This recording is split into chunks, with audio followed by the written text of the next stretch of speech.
ఏది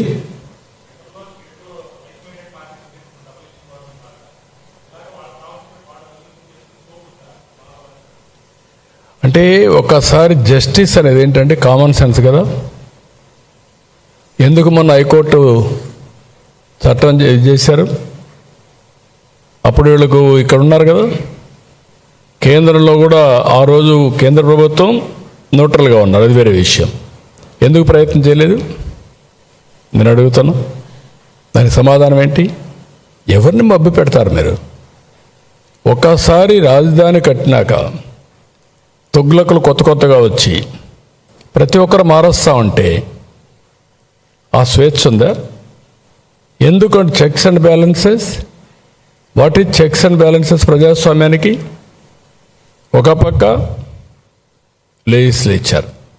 లెజిస్లేచర్ చేసే చట్టాలు ప్రజా ఆమోదయోగ్యంగా ఉండాలి, రాజ్యాంగబద్ధంగా ఉండాలి. వైలేట్ చేసినప్పుడు మీడియా రాస్తారు. మీడియా రాసిన తర్వాత ఫస్ట్ చట్టసభ, ఎగ్జిక్యూటివ్ అమలు చేసిన మీడియా రాస్తారు. తర్వాత అది కానీ ఎఫెక్ట్ అయితే కోర్టుకు వెళ్తాం. కోర్టుకు పోతే ఆటోమేటిక్గా ఒకవేళ ఒక కోర్టులో ఇదిగా అయినా checks and balances, magistrate court నుంచి హైకోర్టు నుంచి సుప్రీంకోర్టు వరకు ఎక్కడైనా సరే న్యాయం అల్టిమేట్గా ప్రివేల్ అవుతుంది. That is final. అలాంటిది మొన్నే ఇస్తే మళ్ళా ఇలాంటి తిక్క సమాచారం ఏంటండి? ఏంటి మాట్లాడడం? వీళ్ళు ఒక నాయకులా? వీళ్ళు కొంతమంది ఉన్నారు, వీళ్ళు మంత్రులుగా పనిచేశారు. ఎట్ట పనిచేశారు నాకైతే అర్థం కాలేదు. వాళ్ళు మాట్లాడితే మీరు క్వశ్చన్ అడుగుతున్నారు, మీరు వాళ్ళని ఖండించలేకపోతున్నారు. విచిత్రమైన పరిస్థితి ఇది. ఒక విధంగా చేయాలంటే మన దౌర్భాగ్యమేమో నాకు తెలియదు ఇలాంటి నాయకులు ఉండడం ఈ రాష్ట్రంలో.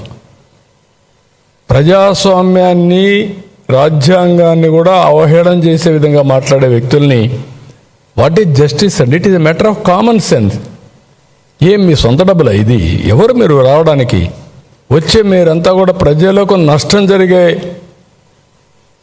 సమస్యల్ని తీసుకురావడం. అదేగా జరిగింది. 5 ఏళ్ళు ఆపర్చునిటీ పోగొట్టుకున్నాం కదా, 30 ఏళ్ళు వెనక్కిపోయాం కదా. మరి ఇలాంటి మాట్లాడమే నాకు చాలా బాధగా ఉంది. 24 గంటలు ఆలోచించాల్సింది మనం నష్టపోయాం, ఎట్లా ముందుకు తీసుకుపోవాలి, సమిక్షేమం, అభివృద్ధి, సుపరిపాలన, మెరుగైనటువంటి జీవన ప్రమాణాలు ఏ విధంగా ఇవ్వాలని ఆలోచించే పరిస్థితులు ఉండాలి తప్ప ఇలాంటివన్నీ కూడా ఆలోచించి వాళ్ళ గురించి డిబేట్ చేయడం కూడా ఒక కలుషితమైన వాతావరణం నా లెక్క ప్రకారం. అయితే మన పిల్లల్లో కానీ మిగిలిన వాళ్ళలో కానీ ఇలాంటి వల్ల లాభం లేదు, నష్టం తప్ప.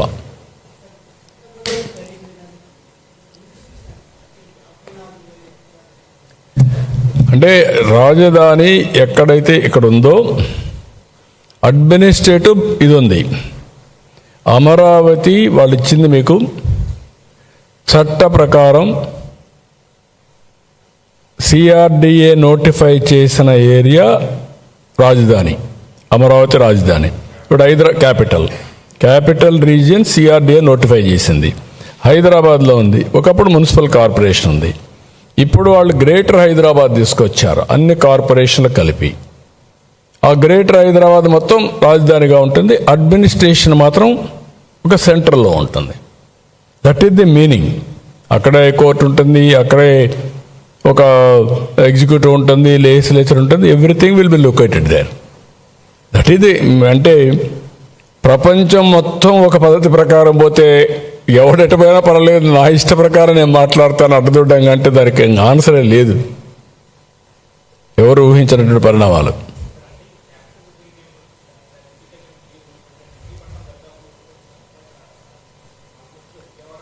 కాదమ్మా, సిఆర్డిఎల్ అది కూడా ఉంది, కావాలంటే కలిపేసుకోవచ్చు.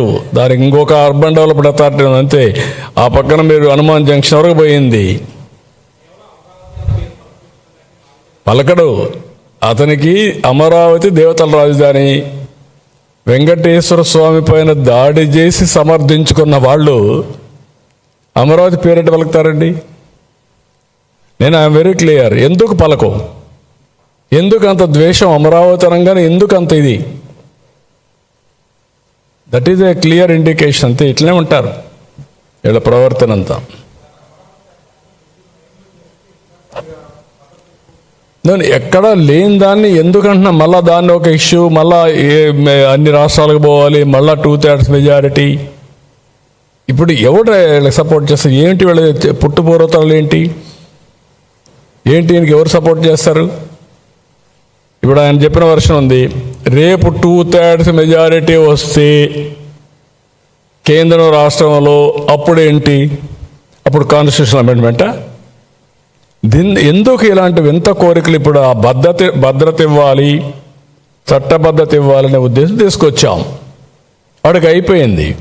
ఇంకా ఎవరి వల్ల అవుతుందంటే, ఒక రీజనల్ పార్టీ 3 సీట్లు ఉండేవాళ్ళు, ఆంధ్రప్రదేశ్ సీట్లు 25.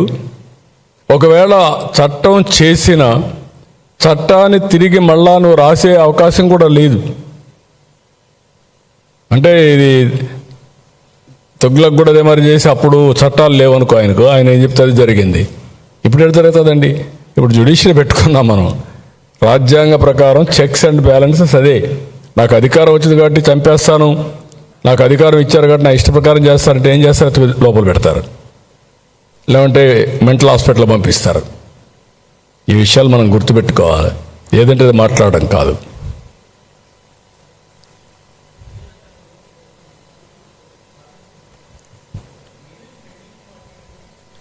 నేనేమంటానంటే, వీళ్ళు 5 ఏళ్ళు ఏం మాట్లాడలేదు. వేరియస్ రూపేణ ఈరోజు వెంటిలేటర్ పై నుండి ఆర్థిక వ్యవస్థ, అలాంటి వెంటిలేటర్ పై ఉండడానికి ఎవరిచ్చారు? ఇప్పుడు ఈ 2 ఏళ్ళు మనం మాత్రం నడవగలిగామంటే because of central government support. టోటల్గా పోలవరం, అమరావతి, ఈవెన్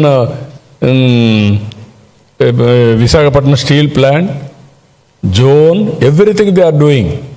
ఈవెన్ రాయలసీమకి హార్టికల్చర్ ఇది అన్నీ చేసినప్పుడు అప్పుడు నేనేం అడగలేదు, ఇప్పుడు ఇవ్వండి మీరు అంటే కావాలని మాట్లాడడం తప్ప ఇంకోటి కాదు. వీ నో ఏ విధంగా కేంద్రం పూర్తిగా సహకరిస్తున్నారు. ఇది డబుల్ ఇంజిన్ సర్కార్, కేంద్రం రాష్ట్రం కలిసి పనిచేస్తున్నాం. ఇక్కడ ఏం పొరపచ్చాలు లేవు. ఈ రాష్ట్రం అంటే ఫైనల్గా మీరు గుర్తుపెట్టుకోవాల్సిన, మనం కష్టపడకుండా కేంద్రమే ఇవ్వాలన్నా కేంద్ర ప్రభుత్వంలో ఆధీనంలో ఉండే బీజేపీ ఉండే రాష్ట్రాలు కూడా ఉన్నాయి. కొన్ని పద్ధతులు ఉంటాయి, దాంట్లో maximum we're getting our funds. There is no second thoughts. ఎప్పుడూ లేనట్టుగా ఇప్పుడు మీరు మొన్న వీళ్ళు చేసిన పని ఏంటండి?